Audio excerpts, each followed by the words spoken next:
Good morning, guys. Welcome back. As you can see, we are not in our normal place.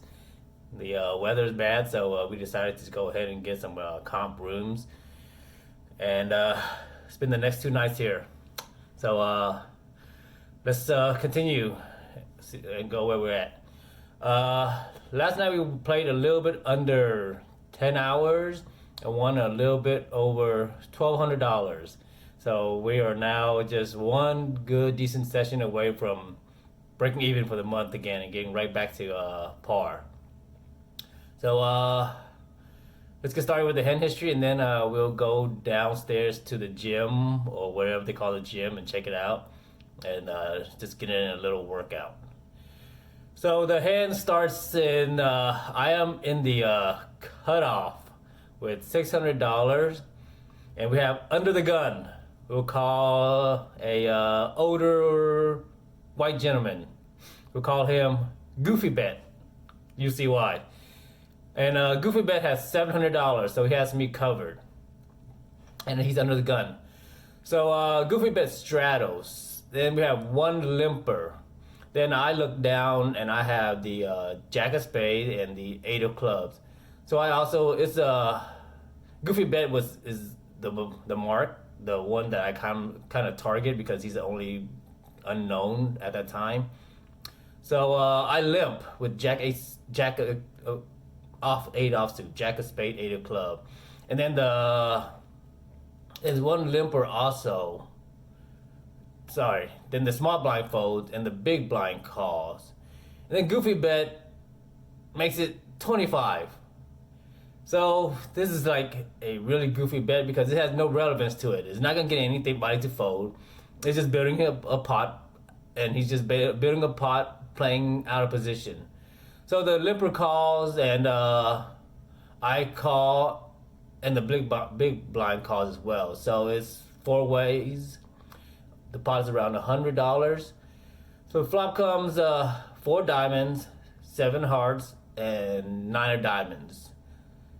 So, and then Goofy Bet checks. So it gets checks around to us. So then we have one over and a gut shot here. So we could bet. But the problem is there's a lot of combo draws here, and like flush draws, straight draws, that if we bet here, we probably there's a good chance that we could get check raised here. And so we don't get to see our equity. And if we bet here and get called, we really don't know what card on the turn besides the 10, a non-diamond, that we would like. Besides that, anything that, unless we like maybe start bigger cards that we can start barreling people off of like a weak made hand. But then that becomes a little bit kind of like betting in the dark. So I think the better play here was just to check and get a free card and see how evaluate and go from there. So the turn comes the Jack of Clubs. So we got up here, but then Goofy bets out $35 into a $100 pot. Another Goofy Bet. So at this point we have the pair, but let's range Goofy Bet, right? He raised pre-flop, and then he checks. So, and then he bets. So, this seems like he has big cards, and now he might have picked up a jack, or he might have picked up some kind of gut shot, like King Queen, to go with his old cards. So, it felt like, so calling here and then having to maybe call river bet didn't seem, I didn't like the play. It just seemed weak. So what I did was I thought that maybe that if Goofy Bet was on a draw, I should raise here to get some value out of it. And then if it does have a jack, then I will evaluate based on the board texture, the river, and what happens. So I raised it to 175. Trying to push out all weak jacks like Jack 10 suited, Jack Queen offsuit, king jack offsuit, those kind of hands that would make these goofy bets pre-flop. But then goofy bet calls. So I think we have to put him on a big jack or king queen now. I don't think he's playing this with some kind of open-ended straight draw that got there. So see here, 10, 9, 10, or 10 queen, some kind of 10 king. So those kind of hands would probably are drawing hands that we try and get value from. So then when goofy bet calls, the river comes the 3 of clubs, and now the pot is around 450. And then goofy bet comes out and bet $50. So, so if we call here, we're probably not going to be good most of the time. Like, this seems like a block bet more than a block bluff. People just don't bluff like this because they get called too much. So I think now our jack is beat, and I think he has the top of his range might be ace jack, and the bottom of his range might be jack 10 suited. So I don't think he has a straight here. So I think the better play here was to just go ahead and continue with turn our hand into a bluff, because we wanted to evaluate on the river, see if we could pick up some information before we continue. And the information we picked up was that goofy bet bets $50 into a $450 pot. That is a sign of weakness, and we went after it. If he was really tricky and he set us up with some kind of nut hand to get us to do this, then he's good. But so he bets 50, and we had around 400 left, and we just went ahead and shoved for the rest of the stack. And then he thinks about it for a little bit and just taps his hand and mucks. So I think we got away with one. So he's not gonna know it because he's unknown. But I think the lesson we want to get from here is, like, we need when we find spots where it's very marginal. Like, this is a very marginal spot. We call it merging between when you're making a bet or raise.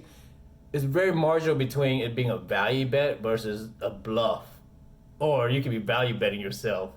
So it's right there. You're not polarized between nuts or air. You're right there between value betting and bluffing. And so, and when you get so strong players will merge more because they're always not waiting for a more guaranteed variety of nuts than air. They're willing to value bet thin, so that's merging. And if the thinner you can value bet, of course, then the thinner people will call you more because your bet can also be a bluff, and people could put you on a bluff as well. So if you could value bet thinner, then you get paid off more because your bluffs more. You get more bluffs. So, but at the same time, if you're doing that and you make a read, and most of the time, it might be the right play to just go ahead and turn your hand to a bluff, because you might, if you find that you are value betting yourself, but because the range of people that you put on are weak, and that's why you're merging your value bet, then in this case, we thought we were value betting against a draw on the turn, and then we ended up finding out that we were behind, so we ended up turning our hand into a bluff. So these are spots that you want to look for in turning your hand into a bluff, when you see that players are weak and not trapping. That's it for the day. That's it for the hand history. It's time to go down and check out this awesome gym they have, and let's try to get in a light workout. See you in a bit.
What's up, guys? So we are back. What did you think about the gym? If we could even call it a gym. So let's go back to what we talked about. Some of the stuff we talked about yesterday, right? Delusion, hatred, and greed, which are the three poisons of mankind, where most of our actions, negative actions, are rooted in it. But we want to talk about delusion for a minute because we're not talking about the delusional as in the crazy person, the person who doesn't can't see reality from distortion, crazy people you could say.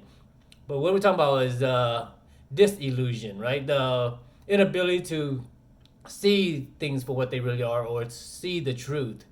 So if we want to talk, let's just take it to the poker table for a minute and how do we see delusion all the time, right? People are delusional at the poker table all the time.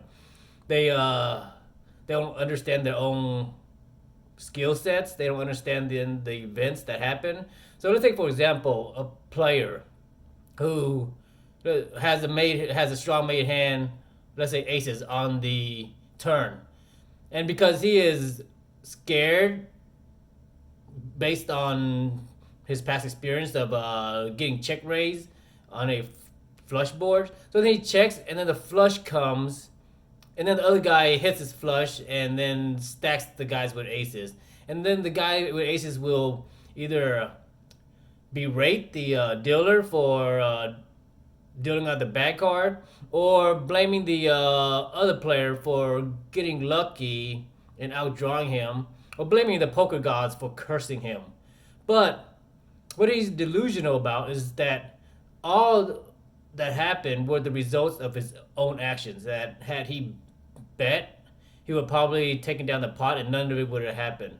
So his inability to see further than what happened is, you could say, delusional, right? So throughout our days, if we look at the poker table, throughout the game, throughout the session, you can see so many delusional events, so many things where people just say things that sounds is like very illogical, or they just say things that it doesn't make sense because it's usually rooted out of fear or out of unrooted fear, you could say, or other things that really don't play a factor. So when we're delusional, we don't perceive things correctly, and because we don't perceive things correctly, we cause conditions for other things to arise, manifestations. For example, fear is one of the biggest delusion that we have, right?